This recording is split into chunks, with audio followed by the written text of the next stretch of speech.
ಮಂಗಳೂರಿನಲ್ಲಿ ಮೊಹಿದ್ದೀನ್ ಭಾವ ಅವರ ಸಹೋದರ ನಾಪತ್ತೆ ಪ್ರಕರಣಕ್ಕೆ ಸಂಬಂಧಪಟ್ಟ ಅಪ್ಡೇಟ್ ಇದು.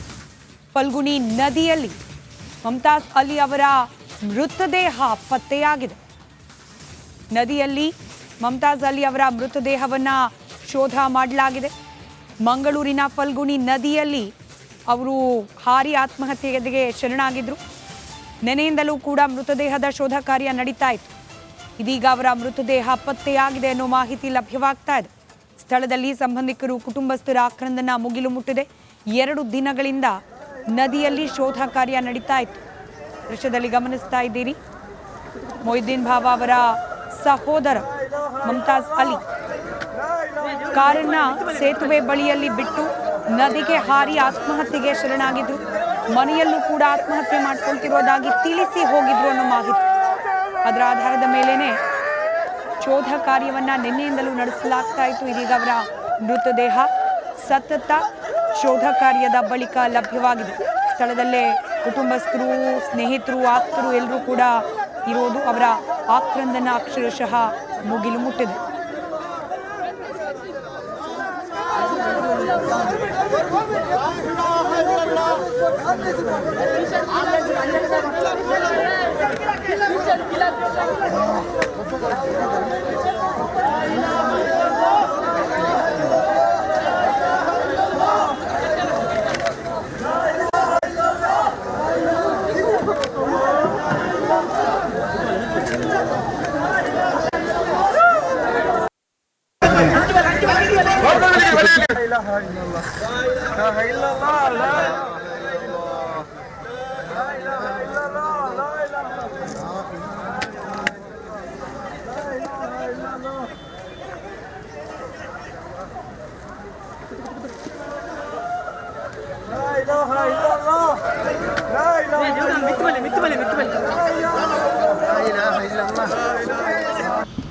ಇವತ್ತು ಬಾಡಿ ಟ್ರೆಶ್ ಆಯಿತು. ರಾತ್ರಿ ಕೂಡ ಮಾಡಿದ್ದೇವೆ.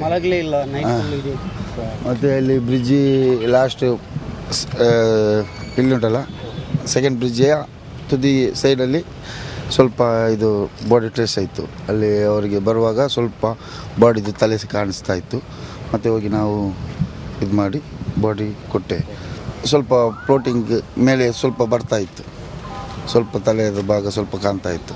ಅದಕ್ಕೆ ಕಾರಣ ಅಂದರೆ ನೀರು ಅಡಿಯಲ್ಲಿ ಒಂದು 4 ಫೀಟು ಒಂದು ಕೋಲ್ಡ್ ನೀರಿತ್ತು. ಅದು ಒಂದು ಟೈಮಿಂಗ್ ತಾಗ್ತದೆ ಸರ್. ಒಂದು 4 ಗಂಟೆ 5 ಗಂಟೆ 24 ಅವರ್ಸ್ ಆದ ಮೇಲೆ ಅಷ್ಟು ತಾಗ್ತದೆ.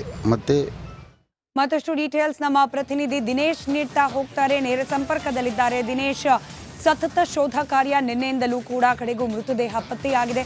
ನಾವು ದೃಶ್ಯದಲ್ಲೂ ಕೂಡ ಗಮನಿಸ್ತಾ ಇದ್ದೀವಿ, ಕುಟುಂಬಸ್ಥರು ಅವರ ಆಕ್ರಂದನ ಮುಗಿಲು ಮುಟ್ಟಿದೆ. ಏನು ಹೇಳ್ತಿದ್ದಾರೆ ಕುಟುಂಬಸ್ಥರು, ಹಾಗೆ ಈ ಶೋಧ ಕಾರ್ಯದ ಡೀಟೇಲ್ಸ್, ಪ್ರಕರಣದ ಡೀಟೇಲ್ಸ್ ಅನ್ನು ಹಂಚಿಕೊಳ್ತಾ ಹೋಗೋದಾದ್ರೆ?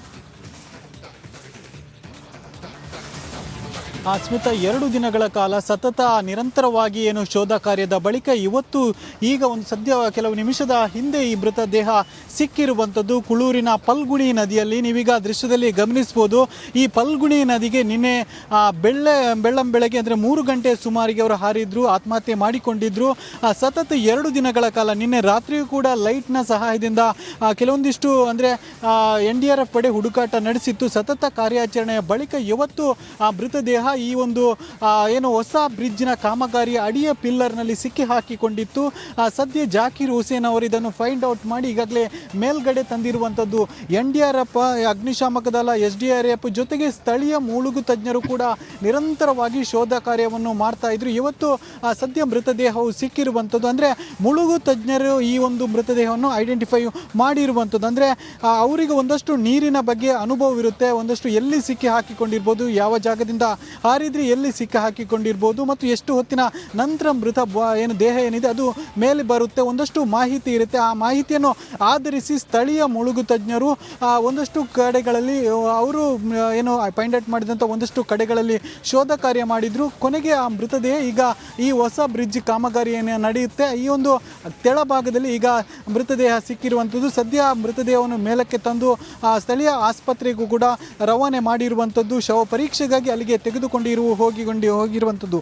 ಆ ಮೃತದೇಹ ಸಿಕ್ಕಿದಾದಂಥ ಭಾಳಷ್ಟು ಆಕ್ರಂದನೂ ಕೂಡ ಇಲ್ಲಿನ ಅವರ ಕುಟುಂಬಸ್ಥರಾಗಿರ್ಬೋದು, ಅವರ ಸಮುದಾಯದವರಾಗಿರ್ಬೋದು ಭಾಳಷ್ಟು ಆಕ್ರಂದನವನ್ನು ಕೂಡ ಮಾಡಿರುವಂಥದ್ದು. ಅಂದರೆ ಮುಮ್ತಾಜ್ ಆಲಿ ಅವರು ಭಾಳಷ್ಟು ಸಮಾಜ ಸೇವೆಯಲ್ಲಿ ಹೆಸರು ಮಾಡಿದ್ರು. ಒಂದಷ್ಟು ಅಂದರೆ ಅವರ ಸಮುದಾಯದಲ್ಲಿ ಮದುವೆ ಆಗದೆ ಉಳಿದಿರುವಂಥ ಹೆಣ್ಣು ಮಕ್ಕಳಿಗೆ ಮದುವೆ ಮಾಡಿಸಿರುವಂಥದ್ದು, ಜೊತೆಗೆ ಅವರು ವಿದ್ಯಾಸಂಸ್ಥೆಯನ್ನು ಕೂಡ ನಡೆಸ್ತಿರುವಂಥದ್ದು, ಕೊಡುಗೈ ದಾನಿ ಕೂಡ ಆಗಿದ್ರು. ಹೀಗಾಗಿ ಅವರ ಬಗ್ಗೆ ಒಂದಷ್ಟು ಅಭಿಮಾನ ಇದ್ದಂಥ ಸಮುದಾಯದವರಿದ್ದರೆ ಅವರೆಲ್ಲರೂ ಕೂಡ ಆಕ್ರಂದವನ್ನು ಕೂಡ ಮಾಡಿರುವಂಥದ್ದು. ಜೊತೆಗೆ ಅವರ ಸಹೋದರ ಮಾಜಿ ಶಾಸಕ, ಉತ್ತರ ಕ್ಷೇತ್ರದ ಮಾಜಿ ಶಾಸಕರಾದಂಥ ಮೊಯ್ದೀನ್ ಬಾವ್ ಅವರು ಕೂಡ 2 ದಿನಗಳ ಕಾಲ ಇಲ್ಲೇ ನಿಂತು ಖುದ್ದು ಪರಿಶೀಲನೆ ಮಾಡ್ತಿದ್ರು. ಅಂದರೆ ಯಾವ ರೀತಿಯಾಗಿ ಶೋಧ ಕಾರ್ಯ ಆಗ್ತಾ ಇದೆ ಅನ್ನುವಂಥದ್ದನ್ನು ನೋಡ್ಕೊಂಡಿರುವಂಥದ್ದು. ಮೃತದೇಹ ಸಿಕ್ಕಿರುವಂಥ ತಕ್ಷಣ ಅವರು ಕೂಡ ಬಹಳಷ್ಟು ಜೋರು ದುಃಖವನ್ನು ಕೂಡ ವ್ಯಕ್ತಪಡಿಸಿರುವಂಥದ್ದು. ಜೊತೆಗೆ ಸರ್ಚಿಂಗ್ ವೇಳೆಯಲ್ಲಿ ನಮ್ಮ ರಿಪಬ್ಲಿಕ್ ಕನ್ನಡದ ಜೊತೆಗೆ ಮಾತಾಡಿದರು. ಅಂದರೆ ಈ ಎಲ್ಲ ಆತ್ಮಹತ್ಯೆ ಮಾಡಿಕೊಳ್ಳುವುದಕ್ಕೆ ಪ್ರಮುಖ ಕಾರಣ ಮಹಿಳೆ ಮತ್ತು ಆತನಿಗೆ ಅಂದರೆ ಮುಮ್ತಾಜ್ ಆಲಿ ಅವರಿಗೆ ಇರುವಂತಹ ಒಂದಷ್ಟು ದುಶ್ಮನ್ಗಳು ಆ ಮಹಿಳೆಯ ಬ್ಲ್ಯಾಕ್ ಮೇಲಿಂದಲೇ ಈ ರೀತಿಯಾಗಿ ಆತ್ಮಹತ್ಯೆ ಮಾಡಿಕೊಂಡಿದ್ರು. ಹೀಗಾಗಿ ತನ್ನ ತಮ್ಮನಿಗೆ ನ್ಯಾಯ ಸಿಗಬೇಕು ಅನ್ನುವಂಥ ಒಂದು ಬೇಸರದ ನುಡಿಗಳನ್ನು ಕೂಡ ರಿಪಬ್ಲಿಕ್ ಕನ್ನಡದ ಜೊತೆ ಹಂಚಿಕೊಂಡಿದ್ರು. ಭಾಳಷ್ಟು ಅಂದರೆ ಶೋಧ ಕಾರ್ಯ ನಡೆಸಿ ಈಗಾಗಲೇ ಮೃತದೇಹ ಸಿಕ್ಕಿರುವಂಥದ್ದು. ಸದ್ಯ ಸ್ಥಳೀಯ ಖಾಸಗಿ ಆಸ್ಪತ್ರೆಗೆ ಮೃತದೇಹವನ್ನು ರವಾನೆ ಮಾಡಿರುವಂಥದ್ದು. ಅಲ್ಲಿ ಶವ ಪರೀಕ್ಷೆ ನಡೆಸಿ ಬಳಿಕ ಅವರ ಮನೆಗೆ ಮೃತ ಶರೀರವು ರವಾನೆ ಆಗುತ್ತೆ. ಸ್ಮಿತಾ, ಜೊತೆಗೆ ಈ ಪ್ರಕರಣಕ್ಕೆ ಸಂಬಂಧಪಟ್ಟಂತೆ ದಿನೇಶ್, ಈಗ ಆಲ್ರೆಡಿ 6 ಜನರ ವಿರುದ್ಧವಾಗಿ FIR ಕೂಡ ದಾಖಲಾಗಿದೆ. ಹಾಗೆ ಬೆಳಗ್ಗೆ ನೀವು ಮೊಯ್ದೀನ್ ಬಾವ ಅವರನ್ನ ಮಾತನಾಡಿಸೋ ಸಂದರ್ಭದಲ್ಲೂ ಕೂಡ ಪ್ರಕರಣದ ಬಗ್ಗೆ ಅವ್ರಿಗಿರುವ ಅನುಮಾನಗಳನ್ನ ವ್ಯಕ್ತಪಡಿಸ್ತಿದ್ರು. ಈ ಬಗ್ಗೆ ಏನೆಲ್ಲ ಪ್ರಗತಿ ಆಗ್ತಾ ಇದೆ ತನಿಖೆ, ಹಾಗೆ ಆರೋಪಗಳು ಯಾರ ವಿರುದ್ಧವಾಗಿ ಕೇಳೋಕೆ ಸಿಕ್ಕಿತ್ತು, ಅವರ ಪತ್ತೆ, ಶೋಧ, ಎನ್ಕ್ವೈರಿ ಈ ವಿಚಾರವಾಗಿ ದಿನೇಶ್? ಸ್ಮಿತಾ, ನಿನ್ನೆಯಿಂದಲೂ ಕೂಡ ಪೊಲೀಸರು ವಿವಿಧ ಆಯಾಮಗಳಲ್ಲಿ ತನಿಖೆ ನಡೆಸ್ತಿದ್ರು. ಒಂದು ಕಡೆ ಫಲ್ಗುಣಿ ನದಿಯಲ್ಲಿ ಶೋಧ ಕಾರ್ಯ ಆಗ್ತಾ ಇತ್ತು, ಮತ್ತೊಂದು ಕಡೆ ಏನಾದರೂ ನಾಪತ್ತೆಯಾಗಿರ್ಬೋದು.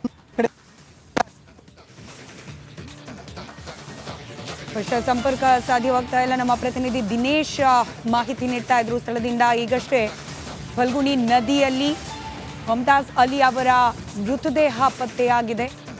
ಆತ್ಮಹತ್ಯೆಗೆ ಶರಣಾಗ್ತಿರೋದಾಗಿ ಮನೆಯಲ್ಲಿ ತಿಳಿಸಿ ಹೋಗಿದ್ರಂತೆ. ಅವರು ಕಾರು ಸೇತುವೆಯ ಬಳಿಯಲ್ಲಿ ನಿಲ್ಲಿಸಿ ನದಿಗೆ ಹಾರಿದ್ರು. ನಿನ್ನೆಯಿಂದಲೂ ಕೂಡ ಮೃತದೇಹದ ಶೋಧ ಕಾರ್ಯ ನಡೀತಾ ಇತ್ತು. ಮೊಯ್ದೀನ್ ಬಾವ ಅವರ ಸಹೋದರ ಮುಮ್ತಾಜ್ ಅಲಿ ಅವರ ಮೃತದೇಹ ಇವತ್ತು ಪತ್ತೆಯಾಗಿದೆ.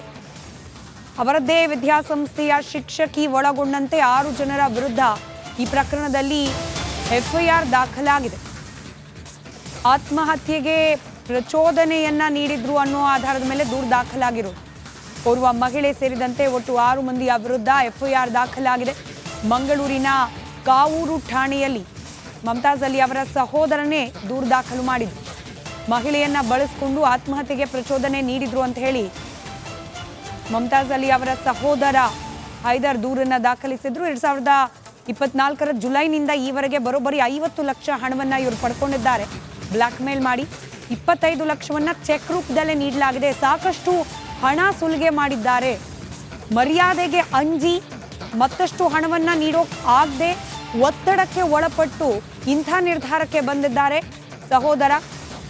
ಸಹೋದರನ ಈ ರೀತಿಯ ನಿರ್ಧಾರಕ್ಕೆ ಆ ಮಹಿಳೆ ಹಾಗೆ 6 ಜನ ಕಾರಣ ಅಂತ ಹೇಳಿ ದೂರನ್ನ ನೀಡಿದ್ರು. ಅದರ ಆಧಾರದ ಮೇಲೇನೆ ಇದೀಗ ಪ್ರಕರಣವನ್ನ ದಾಖಲಿಸಿಕೊಂಡಿದ್ದಾರೆ ಪೊಲೀಸರು. ಮತ್ತಷ್ಟು ಡೀಟೇಲ್ಸ್ನೊಂದಿಗೆ ಮತ್ತೆ ಸಂಪರ್ಕದಲ್ಲಿದ್ದಾರೆ ನಮ್ಮ ಪ್ರತಿನಿಧಿ ದಿನೇಶ್. ವಿವರಿಸ್ತಾ ಇದ್ರಿ FIR ದಾಖಲಾಗಿರೋದು, ಹಾಗೆ ಕುಟುಂಬಸ್ಥರು 6 ಜನರ ಮೇಲೆ ಅನುಮಾನವನ್ನ ವ್ಯಕ್ತಪಡಿಸಿದ್ದಾರೆ. ಅವರ ಪಾತ್ರ ಈ ಪ್ರಕರಣದಲ್ಲಿ ಮುಂದುವರಿಸಿಕೊಂಡು ಹೋಗಿ. ಹೌದು ಸ್ಮಿತಾ, ಅಂದರೆ ಕುಟುಂಬಸ್ಥರು ನಿನ್ನೆ ಯಾವಾಗ ಆತ್ಮಹತ್ಯೆ ಮಾಡಿಕೊಂಡಿದ್ದಾರೆ ಅನ್ನುವಂಥ ಸುದ್ದಿ ಗೊತ್ತಾಯಿತು. ಅವರು ಕುಟುಂಬಸ್ಥರು ಒಂದು ಆಕ್ರೋಶವನ್ನು ಕೂಡ ವ್ಯಕ್ತಪಡಿಸಿದ್ರು ಮಹಿಳೆಯ ಮೇಲೆ. ಅಂದರೆ ಆ ಮಹಿಳೆಯಿಂದಲೇ ಈ ರೀತಿಯಾಗಿ ಅವರು ಆತ್ಮಹತ್ಯೆ ಮಾಡುವುದಕ್ಕೆ ಮುಂದಾಗಿದ್ರು ಅನ್ನುವಂಥ ಆರೋಪವನ್ನು ಕೂಡ ಮಾಡಿದ್ರು. ಜೊತೆಗೆ ಇವತ್ತು ದೂರು ದಾಖಲಿಸಿರುವಂಥದ್ದು 6 ಮಂದಿಯ ವಿರುದ್ಧ FIR ಕೂಡ ದಾಖಲಾಗಿರುವಂಥದ್ದು. ಅಂದರೆ ರೆಹಮತ್ ಮಹಿಳೆ, ಆ ಮಹಿಳೆಯ ಕಾರು ಚಾಲಕ, ಜೊತೆಗೆ 4 ಜನ ಮುಮ್ತಾಜ್ ಆಲಿ ಅವರ ದುಶ್ಮನ್ಗಳಿದ್ರು 4 ಜನ. ಅವರ ವಿರುದ್ಧ ಒಟ್ಟು 6 ಜನರ ವಿರುದ್ಧ FIR ಕೂಡ ದಾಖಲಾಗಿರುವಂಥದ್ದು. ಮಹಿಳೆ ಯಾರು ಅನ್ನುವಂಥದ್ದನ್ನು ಗಮನಿಸುವುದಾದರೆ ಆ ಮಹಿಳೆ ಮುಮ್ತಾಜ್ ಅಲಿ ಅವರು ಶಿಕ್ಷಣ ಸಂಸ್ಥೆ ನಡೆಸ್ತಾ ಇದ್ರು. ಶಿಕ್ಷಣ ಸಂಸ್ಥೆಯಲ್ಲಿ ಟೀಚರ್ ಆಗಿದ್ದಂತಹ ಮಹಿಳೆ ಆರಂಭದಲ್ಲಿ ಒಂದು ರೀತಿಯಲ್ಲಿ ಪರಿಚಯ ಸ್ನೇಹಕ್ಕೆ ತಿರುಗಿ ಒಂದು ರೀತಿಯಲ್ಲಿ ಸಲುಗೆಯಿಂದ ಇದ್ದು ಅವರ ಜೊತೆ ಒಂದು ಸಲುಗೆಯಿಂದ ಇದ್ರು ಅಂತ ಹೇಳಲಾಗ್ತಿದೆ.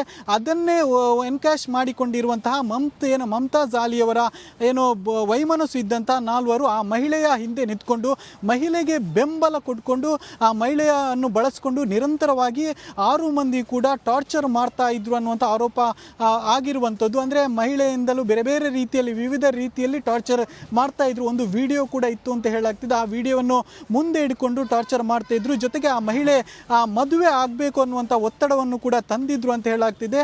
ಮತ್ತು ಈವರೆಗೆ ಅಂದರೆ ಇವರು ಹೈದರ್ ಅನ್ನುವಂಥವ್ರು ಅಂದರೆ ಮುಮ್ತಾಜ್ ಅಲಿ ಅವರ ಸಹೋದರ ಹೈದರ್ ಅನ್ನುವಂಥವ್ರು ದೂರು ನೀಡಿದ ಪ್ರಕಾರವಾಗಿ 50 ಲಕ್ಷ ಈ ಮಹಿಳೆ ವಸೂಲಿ ಮಾಡಿದ್ದಾಳೆ. ಜೊತೆಗೆ 25 ಲಕ್ಷದ ದಿನೇಶ್ ಸಂಪರ್ಕದಲ್ಲಿ ಮತ್ತಷ್ಟು ಅಪ್ಡೇಟ್ಸ್ ಇದೆ.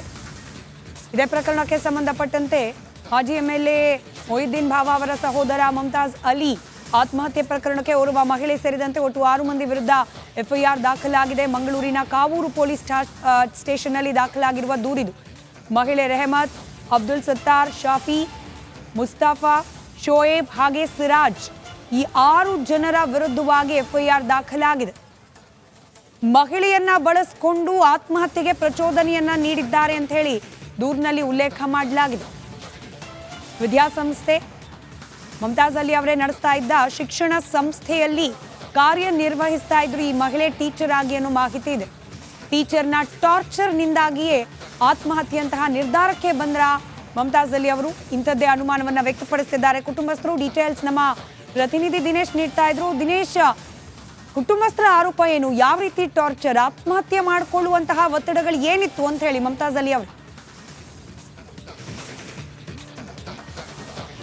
ಹೌದು ಸ್ಮಿತಾ, ಅಂದರೆ ಕುಟುಂಬಸ್ಥರೇ ಈಗ ಅಂದರೆ ಮೊಹಿದ್ದೀನ್ ಭಾವ ಅವರ ಮತ್ತೋರ್ವ ಸಹೋದರ ಹೈದರ್ ಅಲಿ ಅನ್ನುವಂಥವ್ರು ಕಾವೂರು ಸ್ಟೇಷನ್ನಲ್ಲಿ ದೂರು ದಾಖಲಿಸಿರುವಂಥದ್ದು. ಮಹಿಳೆ ರೆಹಮತ್ ಮತ್ತು 4 ಜನ, ರೆಹಮತ್ ಅಲಿ ಅವರಿಗೆ ಒಂದಷ್ಟು ವೈಮನಸ್ಸು ಇದ್ದಂಥ 4 ಜನ, ಜೊತೆಗೆ ರೆಹಮತ್ ಅಲಿ ಅವರ ಪರಿಚಯದ ಮಹಿಳೆ ಇದ್ದಾರೆ, ಅವರ ಕಾರು ಚಾಲಕ, ಒಟ್ಟು 6 ಮಂದಿಯ ವಿರುದ್ಧ ದೂರು ದಾಖಲಿಸಿರುವಂಥದ್ದು. FIR ಕೂಡ ಕಾವೂರು ಸ್ಟೇಷನ್ನಲ್ಲಿ ಆಗಿರುವಂಥದ್ದು. ದೂರಿನಲ್ಲಿ ಸ್ಪಷ್ಟ ಉಲ್ಲೇಖವನ್ನು ಕೂಡ ಮಾಡಿರುವಂಥದ್ದು. ದಿನೇಶ್ ಸಂಪರ್ಕದಲ್ಲಿ ಸತೀಶ್ ಜಾರಕಿಹೊಳಿ ಅವರು ಮಾತನಾಡ್ತಿದ್ದಾರೆ.